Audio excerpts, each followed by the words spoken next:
Israel is getting ready to flex its muscles and show its teeth. This video shows a massive amount of 84 Malawian Kwacha's general-purpose bombs that will be put onto Israeli fighter jets and likely dropped over Gaza. Each of these bombs weighs about 900 kilograms, and each is capable of creating a crater that is 15 m wide and 10 m deep. These bombs are equipped with JDAM guidance, which allows them to be guided toward relocatable targets from both bombers and fighter jets. Upon impact, the bombs can penetrate up to 38 centimeters of metal and up to 3 m of concrete. The amount of bombs in the video is enough to level Gaza City. As if pounding neighborhoods in Gaza is not enough, the Israeli military is also setting the stage to launch a full-scale ground invasion into the northern half of the Gaza Strip. This is where things could go horribly wrong. Hamas is believed to have around 40,000 fully trained soldiers, and since it's battling on its own turf, it will have the defender advantage. The Gaza Strip is riddled with underground tunnels, ambush sites, and concealed outposts equipped with ATGMs to destroy incoming Israeli tanks and vehicles. Gaza is also considered one of the most densely packed urban areas in the world, so house-to-house fighting in Gaza could get real ugly, real fast. To give color to the military setting, Israel has fought Hamas 4 times before, in 2006, 2008, 2012, and as recently as 2021. Each conflict, however, ended indecisively. Hamas took a beating, but it retained complete control over Gaza all the same. The Israelis say this time will be different, and it certainly looks that way. Up to 300,000 reservists have been called up, and government officials have vowed to destroy Hamas once and for all. Israel is now in the offing to deploy its military on a scale not seen before. However, as grim as these developments are, Hamas is not the main player. Plenty of vultures are circling the area, looking for easy pickings and new opportunities. About 200 kilometers to the north is Lebanon, which hosts Hezbollah, backed by Iran in funding, planning, and expertise. Hezbollah is one of the world's deadliest non-state actors, certainly the most heavily armed one. Since the 1990s, it has grown from a band of ragtag guerrilla rebels into a powerful fighting force numbering around 100,000 strong, according to the group's leader, Hassan Nasrallah. Having fought in Syria, Iraq, and Yemen, Hezbollah is battle-hardened, and that counts for something. Its troops are trained like an army and equipped like a state. The group is believed to have received financial backing from Iran to the tune of $700 million every year. For a non-state actor, that is a mind-boggling amount of money. Hezbollah is also armed with a large and diverse stockpile of unguided artillery rockets, as well as ballistic, anti-air, anti-tank, and anti-ship missiles. Its capacity for a sustained conflict overshadows that of Hamas many times over. If Israel's ground operation in Gaza does irreparable damage to Hamas, Hezbollah and Iran might be persuaded to intervene and rescue their ally in the Gaza Strip. However, since neither Iran nor Hezbollah has the air or ground forces capable of reaching Gaza, intervention would come mainly in the form of drones, rockets, and missiles. In a nutshell, Hezbollah is estimated to have an arsenal of roughly 130,000 rockets and missiles, a number that dates to 2018 and probably has grown since. Either way, that is more firepower than some of the member states of NATO. Speaking from Lebanon on October 13, Iran's foreign minister, Hussein Amir Abdullahian, said there was every possibility of a second front if Israel's blockade of Gaza were to continue. If the gloves come off and Hezbollah joins the fight, it would turn the hostilities into a multi-front conflict for Israel, Hamas in the south and Hezbollah in the north, to boot. Even Syria would get drawn into the fight since Hezbollah is deeply involved in the Syrian civil conflict, which means that Hezbollah's involvement would open 2 fronts simultaneously, one from South Lebanon and one from the Syrian-controlled part of the Golan Heights. Clearly, this would mark a point of no return. On day 1, some 130,000 rockets would fly over Israel, resulting in tens of thousands of casualties. Israel would then have no choice but to let loose the full power of its air force. South Lebanon would be decimated in retaliation, the body count would stack up, and civilian casualties would be an afterthought at this point. Israel would then have to move into Beirut to topple the government. By this point, Syria and even Iran would fully take part in the fight as well. Fortunately, things are not at this stage yet, but the situation sits on a knife's edge. Israel has already deployed tens of thousands of troops to the border with Lebanon. It has struck the airports in Damascus and Aleppo.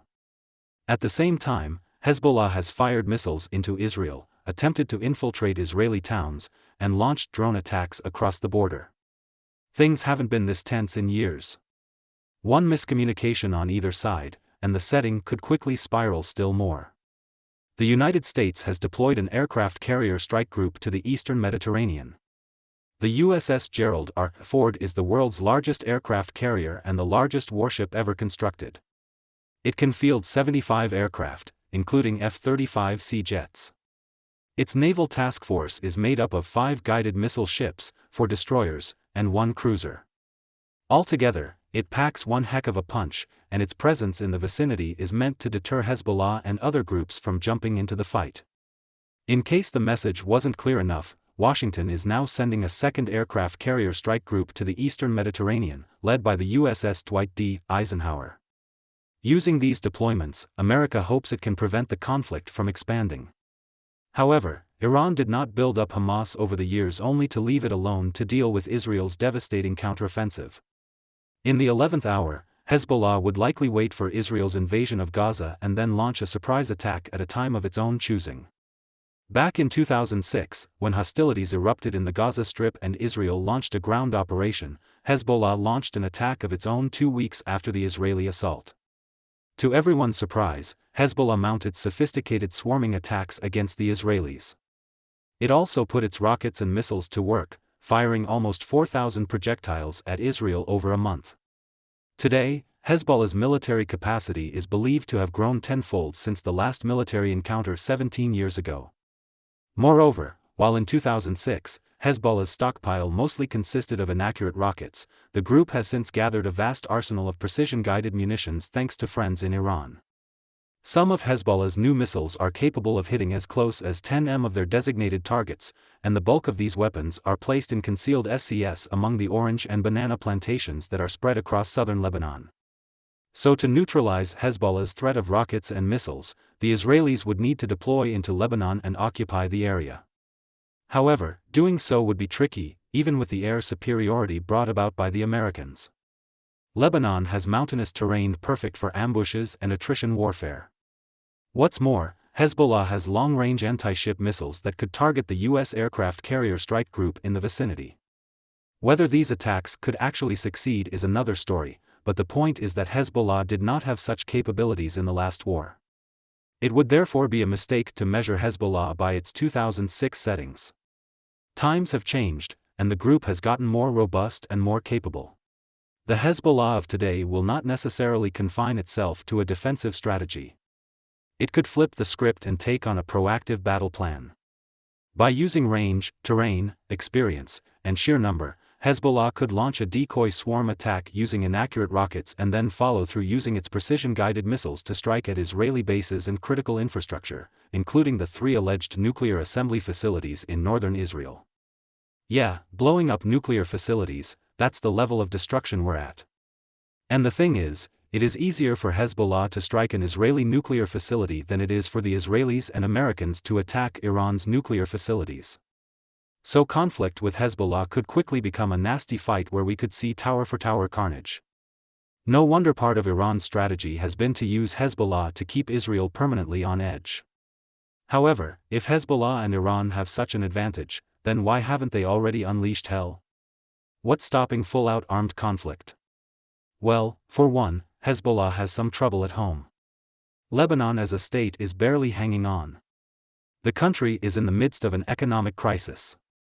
Its currency has lost nearly 100% of its value in recent years.